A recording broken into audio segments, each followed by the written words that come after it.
Good afternoon, everyone, and thank you for spending your hour with us today for our Wednesday webinar series. My name is Alice Fox, and I'm the Director of Talent Delivery at Talent Connections, and we are excited about our Wednesday webinar today. We did move it back a little bit to get it from our usual beginning of the month to make sure that everybody had a chance to be on their 4th of July or summer vacations. So tell me where everybody is coming from. I am in Alpharetta, Georgia. Lindsay, tell us where you're coming from today. I am in Westchester County, New York, about an hour outside of New York City. Yes, we appreciate you and all that you have done to prepare, and we're very excited to have you join. So if while we're waiting for everybody to join in from the waiting room. If anybody else wants to tell us where they're coming from today, please feel free to write it in the chat and tell us where you are today. Today, a few housekeeping items that we will go over is this is a 1 hour webinar discussion. If you do have any technical questions, please give me a call at alicefox@talentconnections.net. Participants are muted at all times, but as you can see, we do have the chat is available, and we do have questions and answers at the bottom. Lindsay, this will be a very interactive session, and Lindsay will definitely stop and we'll get some feedback and stop for questions. So we really appreciate your feedback. And I know this is during the lunchtime, but if everybody could put down your sandwich every once in a while to answer our questions in the chat, that would be great as well. So, goodness, we have a Greenwich, Connecticut, we have a Cumming, Georgia, we have Alpharetta coming, a lot of great people all over today. So that's awesome. At the end, this webinar is approved for one SHRM professional development credit, and we will give that professional development credit code at the end. So, yeah, I think that is everything. So today I am pleased to introduce Lindsey Garito. Lindsey is an award-winning human resources executive with 2 decades of experience transforming organizations through strategic and innovative people and culture practice. From talent acquisition to HR technology to total rewards, Lindsey has experience in various domains of human resources across diverse industries such as consumer services, hospitality, and healthcare in both private and nonprofit sectors. Lindsey's passion lies in empowering people to cultivate workplaces and careers that are rewarding. Lindsey earned her BBA and MBA from Pace University. She holds a SHRM, SCP, and SPHR certifications. Lindsey is the proud recipient of the 2023 Susan R. Messinger Fellowship Award and the 2024 SHRM NYS HR Professional of the Year. Her team's work also won 2 Workday Process Innovations Awards in 2020 and 2021, which is awesome considering we all know what was going on during that time, which we just talked about. Beyond her corporate achievements, Lindsey is deeply invested in the HR community and being of service, one of her personal core values. She serves as the president-elect for Westchester Human Resources Management Association, a SHRM affiliate chapter. Lindsey also serves on the board of directors for Greater Mental Health of New York, is passionate about mentorship and paving the way for the next generation. Lindsey volunteers as a career mentor with several local and national organizations.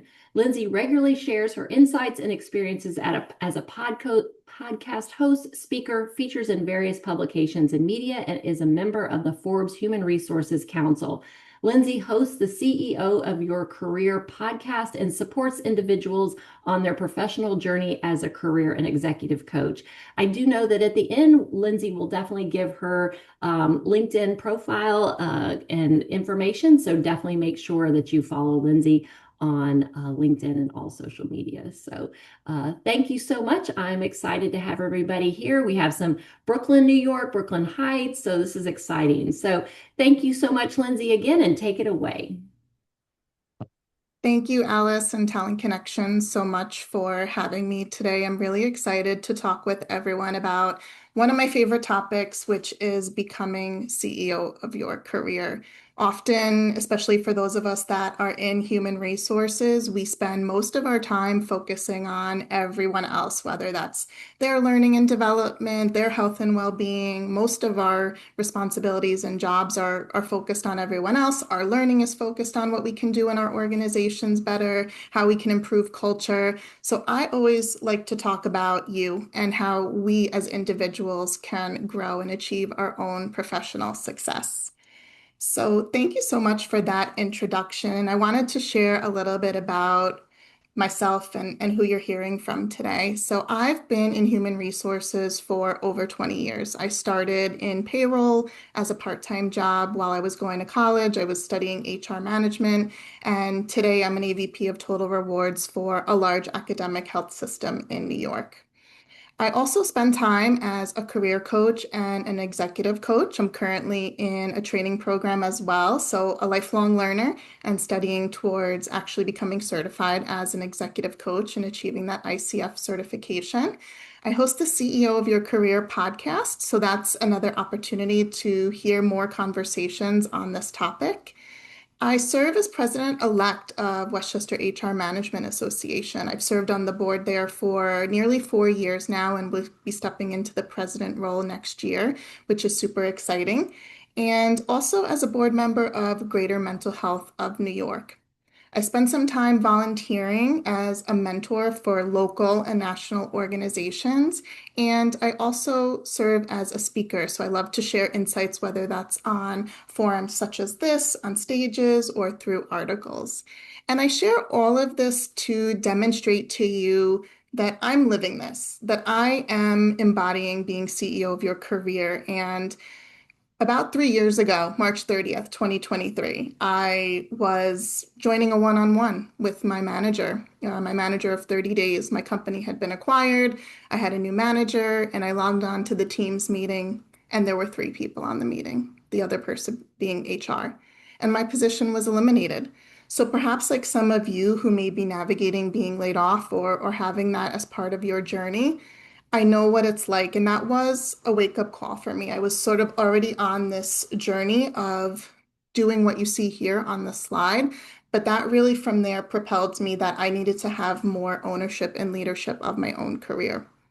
So this is to show you that these are some of the ways that I live and become CEO of my own career. But there's one role that is most important to me. And just to give you some deeper insight about myself, my favorite role of all is being cat mom. So anyone who knows me knows that I love my cats. This is Freddie, and he will be turning 18 in a couple weeks. So what are we going to cover today? So I'm going to walk through a little bit about the current landscape. Why is this topic so poignant right now? And a little bit about self-leadership. So for me, being CEO of your career comes out of the concept of self-leadership. Drop in the chat if you've ever heard anything about self-leadership. So just yes or no if that's something new to you or if you've heard about this concept before.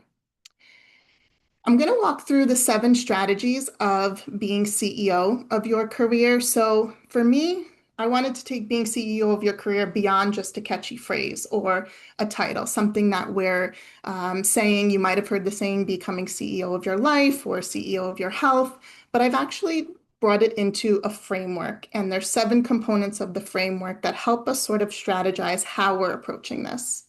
Some of those strategies are going to help you build your professional compass. So this is going to be something that really guides your forward direction and the decisions that you're making in your professional career. Also part of that, I'll cover 6 roles on your personal board of directors. So we've often probably heard the importance of having a personal board of directors, but we don't as much hear who we should actually have on that board of directors. And then I'm going to share with you the Wheel of Career worksheet. So you might be familiar with the Wheel of Life exercise and tool, and this is an adaptation of that focuses on the career pillar. There'll be an opportunity at the end for a quick survey, scan the QR code, and then you'll get that worksheet as a follow-up. So we are currently in a really dynamic landscape at the moment, and so much is changing around us. We know that AI is completely transforming the world of work. We have so many different companies changing their approach to structuring jobs, conducting layoffs, reinvesting their expenses into AI. We also know that many companies are scaling back benefits. You have some big names that are out there that are making significant changes. And these stats really stuck out to me about sort of what we're navigating, specifically the HR function and those of us within human resources. We are burnt out. We are considering leaving the profession. So there were some really dynamic stats that I thought really stood out related to this topic. And there's a company called Sage. They do a few really insightful reports, and some of these stats come from their recent research. And this gives a picture of what we're sort of navigating at the moment as HR professionals. There's a lot of change that's happening right now, and that's also going to be coming up in the future. We're sort of in this period of 5 years from 2025 to 2030, where a lot has been changing and likely will be continuing to change. The World Economic Forum had a really interesting data point that showed by 2030, there's going to be 170 million new jobs that are created. And there will be jobs that are also phasing out, but there will be a net growth of 7%. So a lot is changing, and there's a lot of new skills and jobs that are going to be entering the landscape, and we need to be prepared for it. So as HR professionals, it's really poignant time to start thinking about how we are leading our own careers, our own development. On the topic of AI, it's already hitting HR jobs. So these are screenshots from actual job postings that are out there on the job market. And you can see that AI is showing up more and more in the responsibilities and the experience section. Companies are looking for individuals that are working with AI tools, can demonstrate an AI mindset, can enable AI change management. So this is what we are actually already navigating as HR professionals. So this is what leads me to really advocating for everyone to become CEO of your career. And that starts with self-leadership. So when we think about driving our own professional success, we are going to start with self-leadership. This has been a concept since 1983, and it was first created at that time. It shows up a lot in management literature and organizational change management. And it's also come up in some adaptations. So other individuals since then have adapted it, one being Andrew Bryant, where he created his own model that really focuses on three components of self-leadership. But you see a theme here. Everything starts with self, whether that's self-motivation, self-learning, self-influence. So this is a practice. They don't view it as a strategy or a leadership style. They view it as a practice. And when we learn to lead ourselves, we're then in a position to effectively lead others. And that signals to others that we're ready to lead.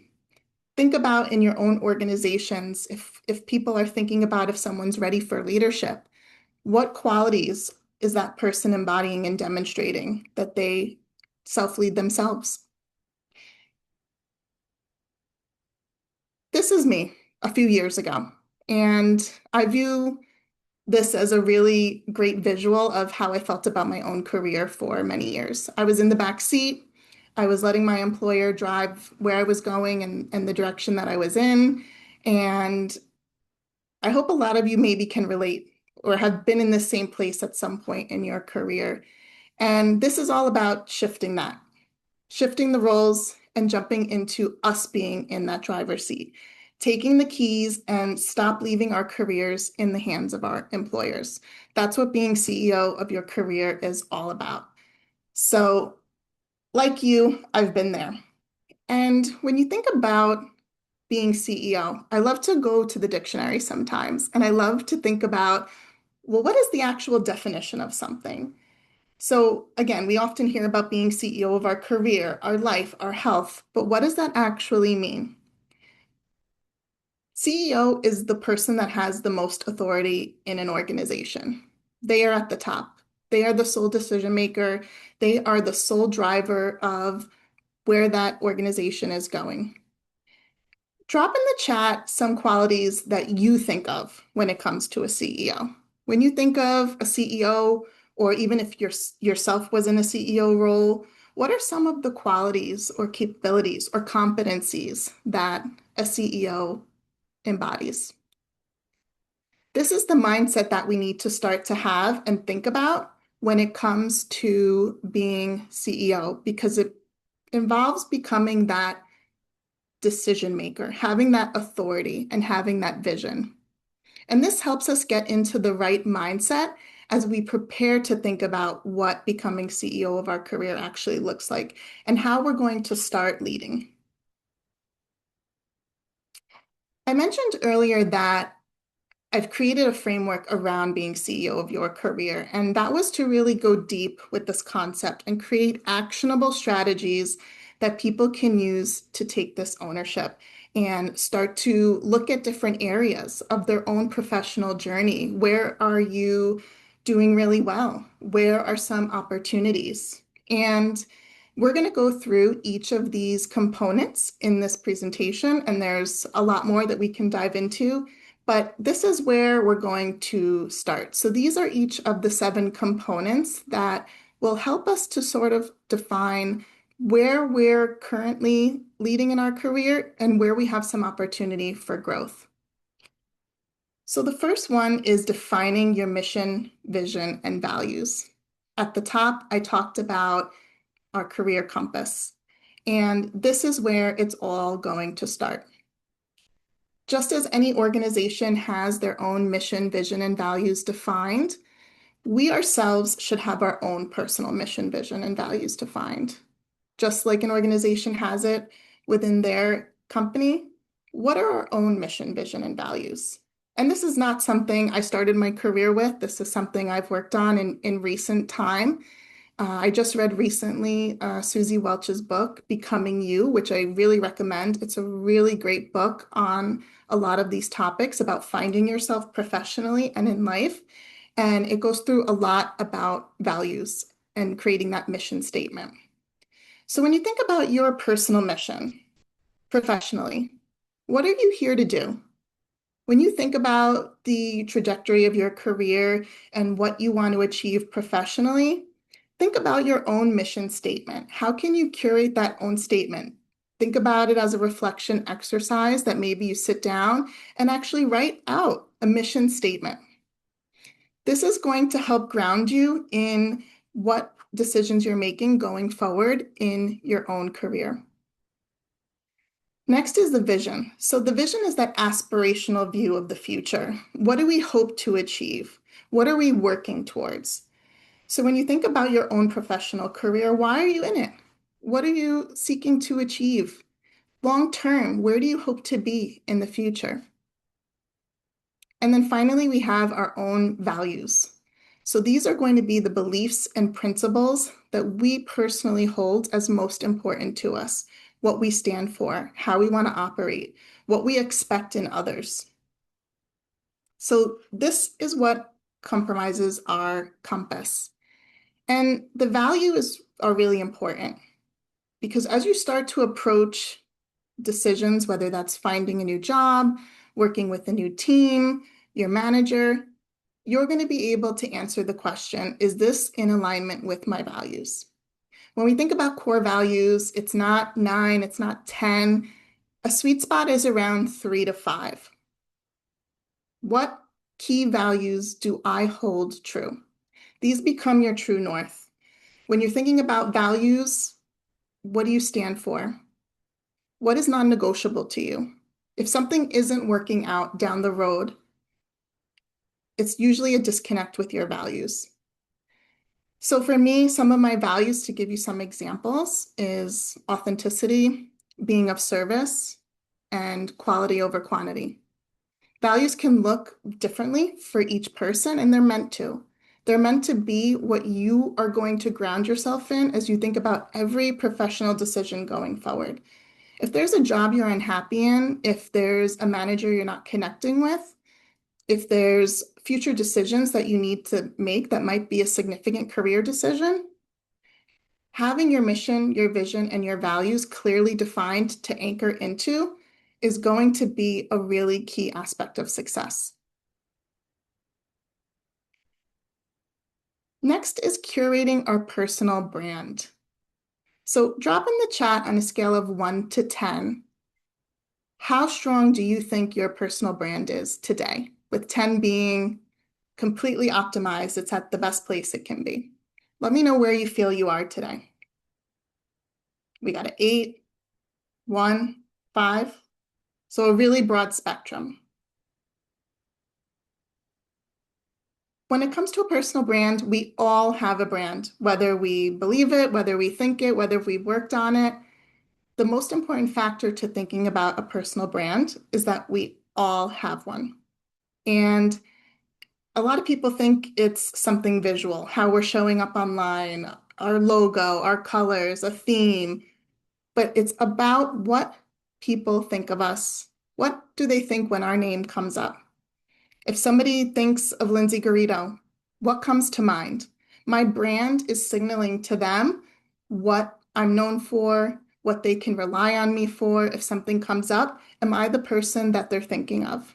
This happens whether external into our organizations or even internally in our organizations. So a lot of times I find people are so focused on external factors, external networking, our external brand. But that brand follows us everywhere we go, even internally within the organizations that we're working for. If there's a project, is your name coming up? If there's an opportunity or a promotion, are people thinking of you for that opportunity? Can they think of your distinct value compared to other people that might also be in consideration? All of these things that you see on the screen here go into our personal brand. How are we demonstrating these factors to others? Is it visible to them? And if it's not, if you're a little bit lower on that scale, it's just a signal that, hey, I have some work to do. I can do better in demonstrating more of my expertise. I can enhance how I'm bringing energy into the work that I'm doing.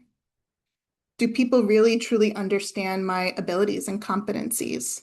So this is how we can think about our personal brand. And if our name came up with another organization or with a leader in our organization or a speaking opportunity, whatever it might be, what are people going to say and think? And what do you want to be known for?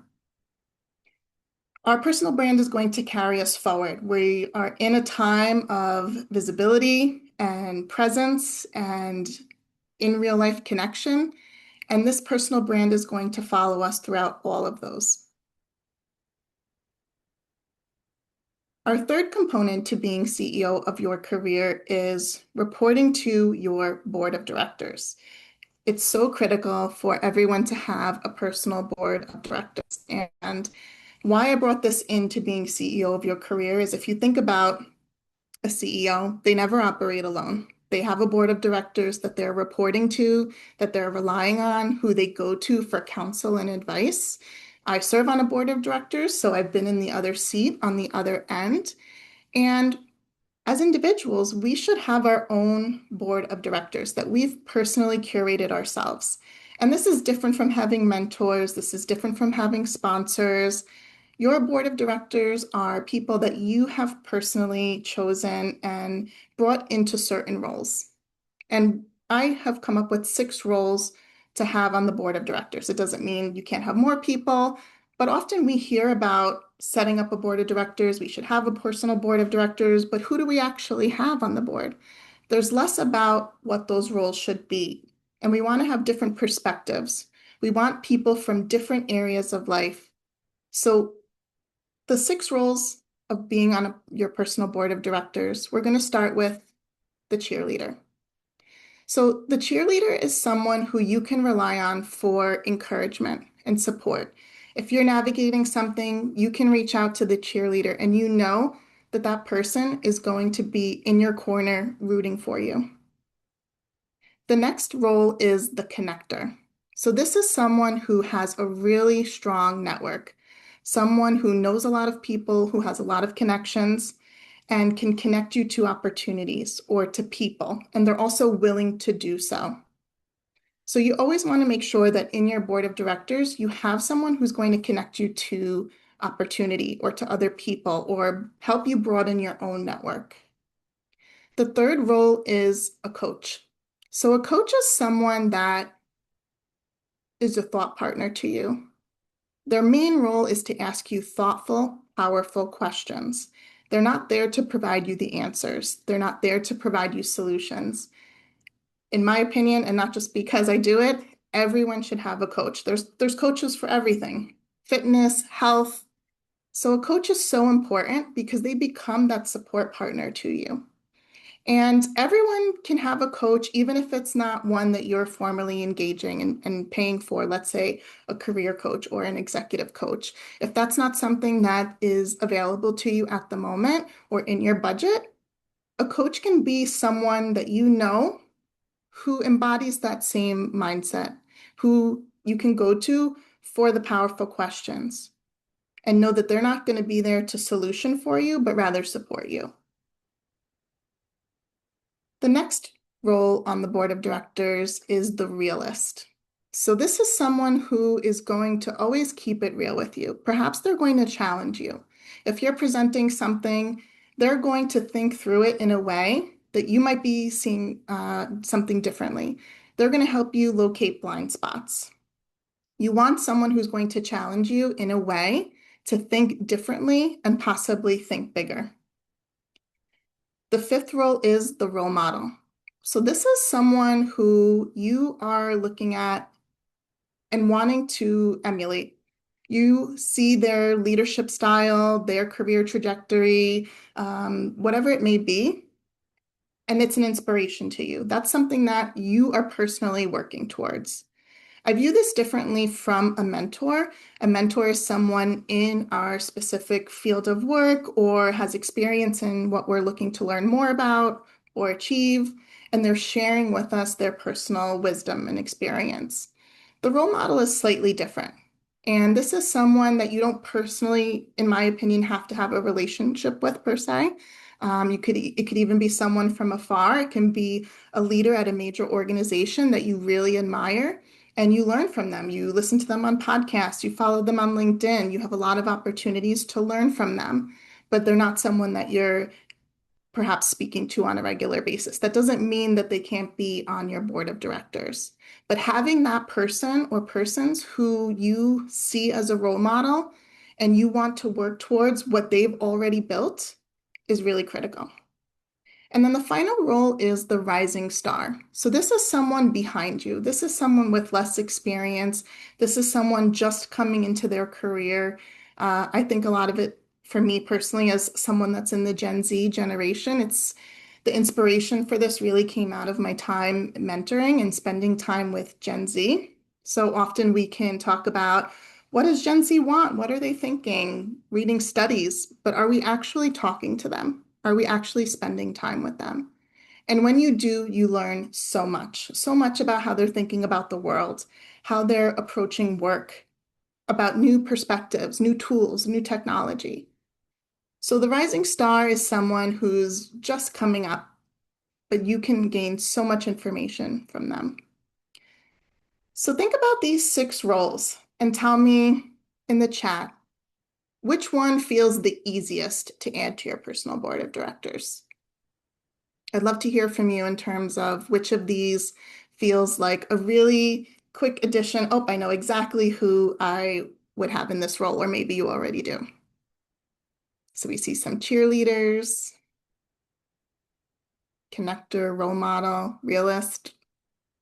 Awesome. Now think about the reverse. Which role feels the hardest to fill? Which role feels like it might be a challenge to think about who would be the right fit on your own personal board of directors?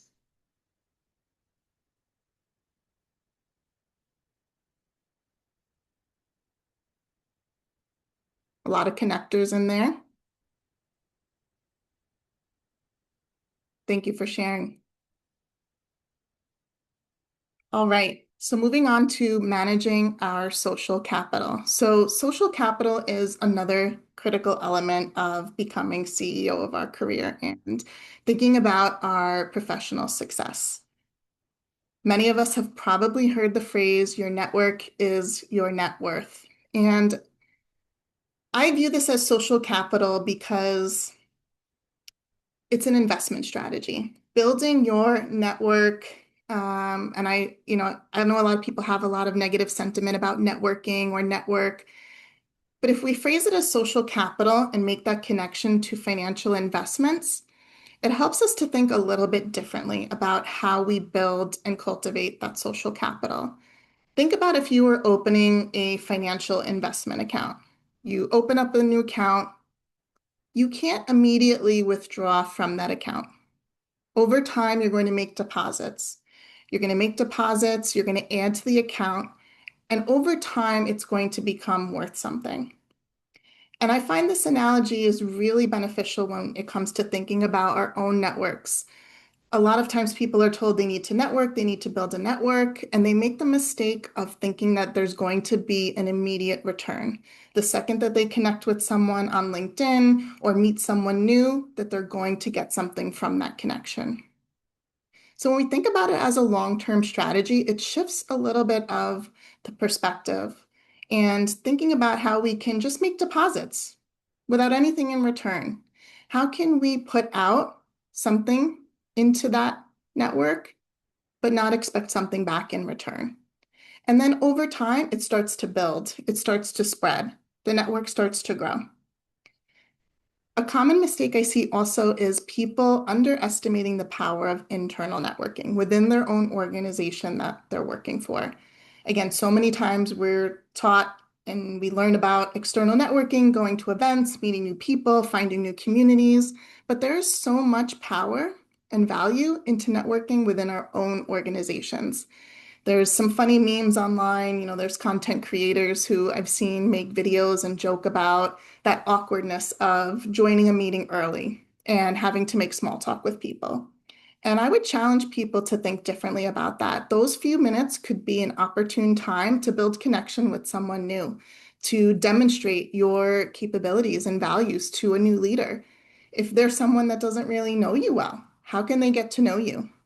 Whether that's virtual and on virtual meetings, or if you're in person, if you walk by a leader and get in the elevator with them, in those 15, 30 seconds, how can you build a connection with someone new?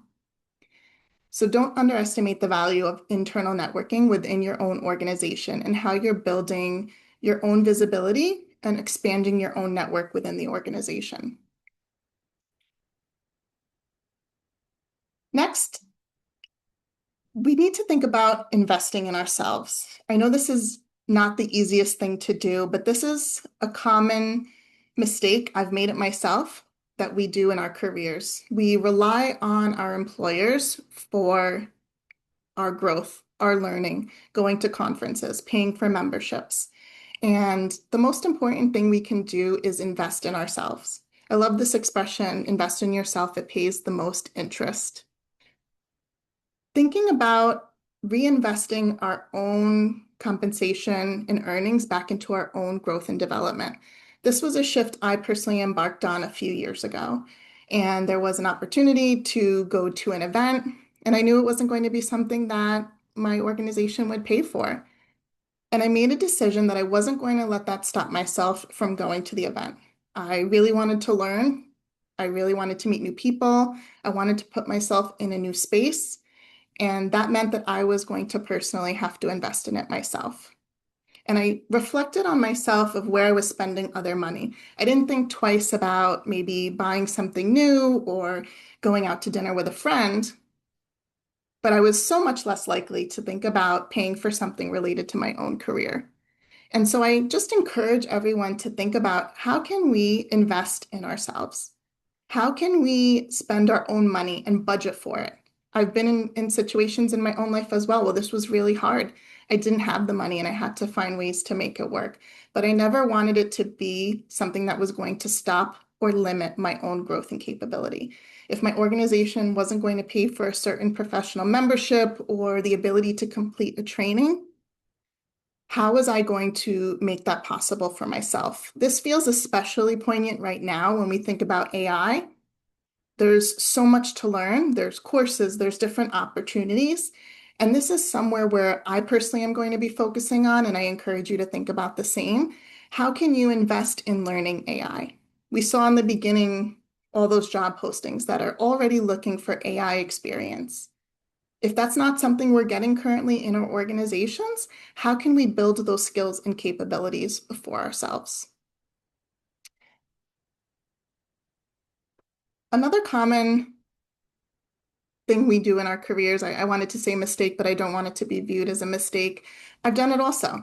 We focus on the short-term investments, the title, the role, the compensation, the salary that we're earning, and less focus on some of the more long-term investments, the growth opportunities, the development, working for certain leaders, having experience in a certain organization. There is so much that goes beyond just that title and salary that goes into investing in ourselves. So that short-term expense, view it differently as a long-term investment. So the next area of being CEO of our career is maximizing our professional real estate. And there's a specific reason why I refer to this as real estate. We are in an era of visibility, whether that's AI tools, online profiles, LinkedIn, presence online. It is more important than ever to be visible. And especially when it comes to careers and work, one of the very first places people are typically going is LinkedIn profiles. If someone Googles your name, if they do a search for you, what is likely going to come up first in those search results? It's going to be your LinkedIn profile. And I see so many people who make their LinkedIn profiles about their company. It's all about where they work, their company, the banner images where they work. And I understand that sense of pride. I would encourage everyone to think about it as your own real estate. That's your professional real estate. This is your opportunity to demonstrate who you are. What value do you bring? What do you want people to know about you? There's over 1.3 billion people on LinkedIn, over 250 million here in the United States. That's a lot of people, a lot of profiles. And a lot of times what we think sounds unique or great on our profiles, there's many other people who are saying the exact same thing. So when we start to shift our mindset about this real estate that we have, how are we using it? How is it presenting externally? If you think about going on your own real estate search, perhaps you're looking to rent or buy a new home. You're looking through listings. You're looking at the listings of the different properties. The pictures are important. You're looking at the details. What is it telling you about the property? What makes you want to see a certain property versus all of the others that are coming up in the search results? So when we think about our LinkedIn presence or other online presence this way, it helps us to think of it a little bit differently. There's so much capability on the LinkedIn profile. There's so much opportunity to use different sections, add our skills, build out different sections of accomplishments, projects, skills. I really encourage everyone to spend some time and do a LinkedIn profile audit. Go on your own LinkedIn profile and see where you have opportunity to showcase more of who you are. What is your unique value that you bring to the world and to the workplace? If someone landed on your LinkedIn profile today, what would it tell them about you? LinkedIn is such a powerful place. It's not just for jobs. There are so many opportunities that come from LinkedIn. You heard in the very beginning that I won the Susan Meisinger Award. I learned about that on LinkedIn. I learned about it. I saw someone post about it. It came up in my feed. I didn't even know the person, but it came up in my feed. This is several years ago. And I went to the SHRM website. I've been a SHRM member. I didn't know anything about these scholarships that they offered. And I applied the first year. I wasn't selected, but I applied again. And I was the recipient in 2023 into 2024. That announcement, that email came about a month into me being laid off. And I received a $20,000 scholarship from that award. I say that because there's so many powerful opportunities on LinkedIn that go beyond just jobs. LinkedIn also serves as an opportunity for us to keep a pulse on the job market. What is shifting in the job market? What companies are hiring? What companies aren't hiring? Where are people being laid off? I've been so surprised at some of the larger companies who are doing massive layoffs. That pulse comes from being active on LinkedIn. Those job postings that I showed in the beginning with all of the AI experience and qualifications, that again comes from having a pulse on the job market. It doesn't necessarily mean I'm actively looking for a job, but I'm keeping a pulse on how things are shifting. How can I support others? And what do we need to be aware of in terms of what's coming? We know that in the next few years, things are going to keep changing. Our roles might change, what we might be doing is going to change, and new skills are going to be needed. So this helps us to keep on top of that and know what skills we should be focusing on, what new competencies we need to develop, and where we need to personally invest to make sure that we're continuing to learn in those areas. So our final component of being CEO of your career is understanding our financial oversight. And think about again the role of a CEO. They have to have oversight over the finances of the organization that they lead. They don't just leave it to the hands of the person that heads up finance. They are deeply involved in those finances. And this is an area of our own careers where I think focus is so important. How are we building wealth? And by wealth, I don't just mean financial wealth that is a core component, but how are we building wealth of experience, wealth of information? I heard several years ago a phrase, you have learning years and then you have earning years. Some years are focused on learning. You might not be making the most money, but you are learning so much. You are learning new skills, new systems. You're learning from people that have a really strong depth of experience. And then there are other years where you'll be in the earning years, where you're more focused on compensation, where you have a high salary.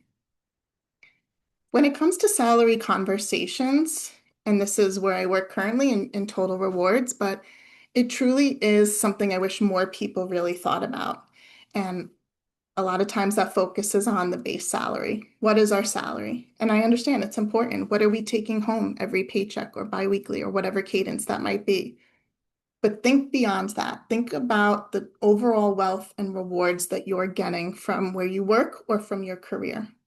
If you're working and in an organization, when you're going into conversations with your leader, or if you're on the job market and you're going into interviews, think about how you can potentially have some financial oversight over other things beyond the salary conversation. Do they invest in professional memberships? Do you have the ability to go to conferences? What training do they offer, whether that's internally or the opportunity to go somewhere externally? And then how are you also thinking about these for yourself? If those are not available within the organization, how are you focusing and bringing these in to your own career? I love this quote from Simon Sinek, and I really connected it to the concept of emotional salary. And emotional salary really talks about non-tangible rewards that we get from the work that we do. It can't necessarily be measured. It's not something tangible you're going to see in a job posting or on a LinkedIn profile. But we all have an emotional salary. And this is something that we need to understand the value of. Maybe it's being able to work from home. Maybe it's the opportunity to work for a really prominent organization and work with really strong leaders. Maybe it's being able to work locally versus having to have a long commute going into the city and having more time with family. These are just a few examples, but everyone has an emotional salary for themselves. Maybe you work for a nonprofit and you know you could make more money somewhere else, but you're so deeply invested in the work of the organization. That's an emotional salary. So this is an area I would encourage everyone to reflect on a little bit.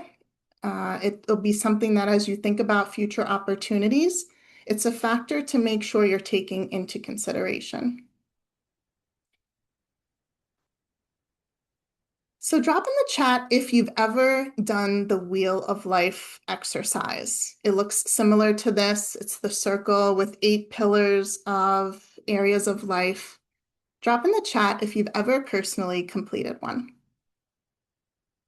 We've got yes a while ago. So the Wheel of Life is a tool, an assessment that is used a lot in coaching. Anyone can use it. It's basically a one page and it features a circle just like this.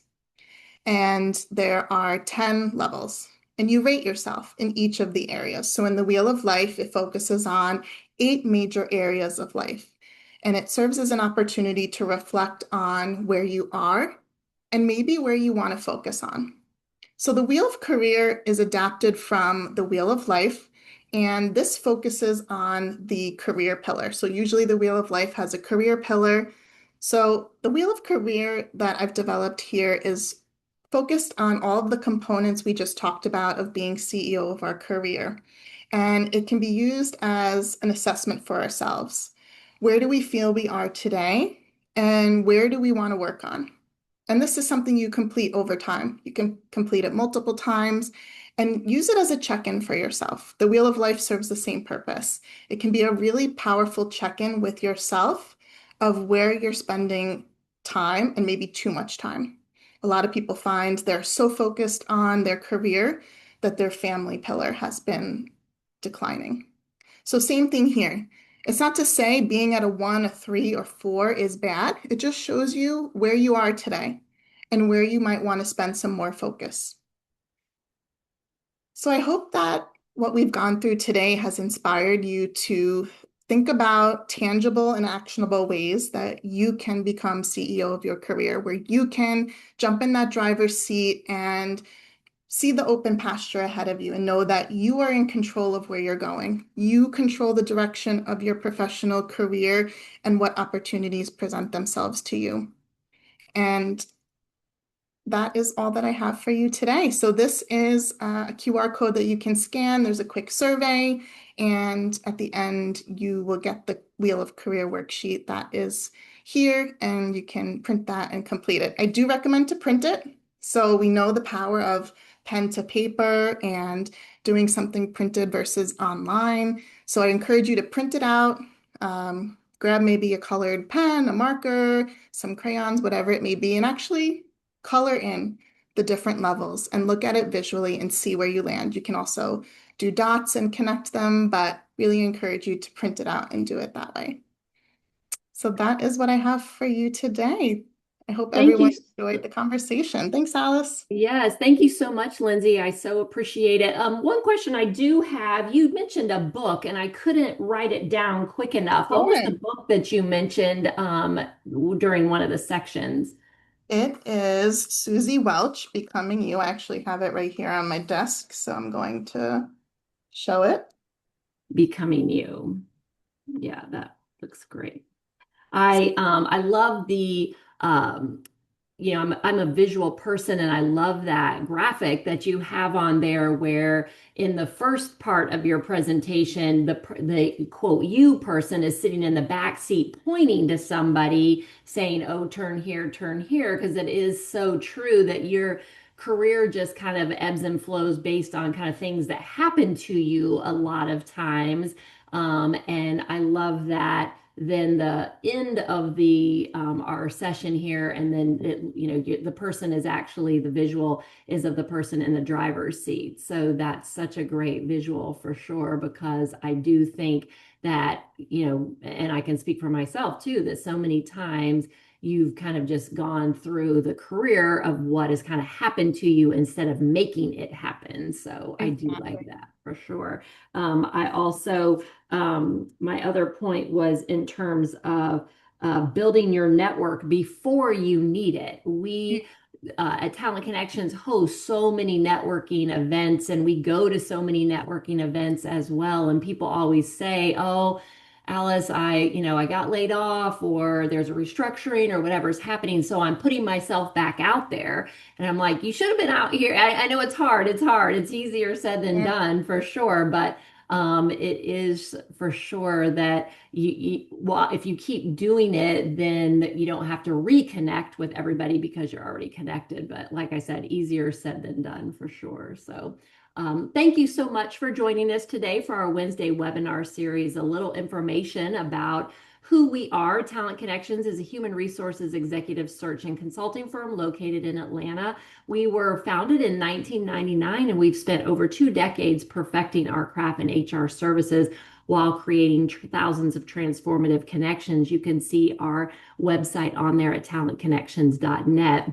We also have our sister company, Career Spa, which goes right along with a lot of things that Lindsey mentioned and was such great information, provides career transition and coaching services tailored to each individual, helping you discover your career path and secure an advantage in this evolving job market. Lindsey and I were talking at the beginning of this as well when we were preparing that this is such a time we've had such a great traction with this series, this particular webinar, because so many people, my own family as well, has been affected in terms of there's been a restructuring, so this is the time to really invest in yourself of what that next spot looks like for you.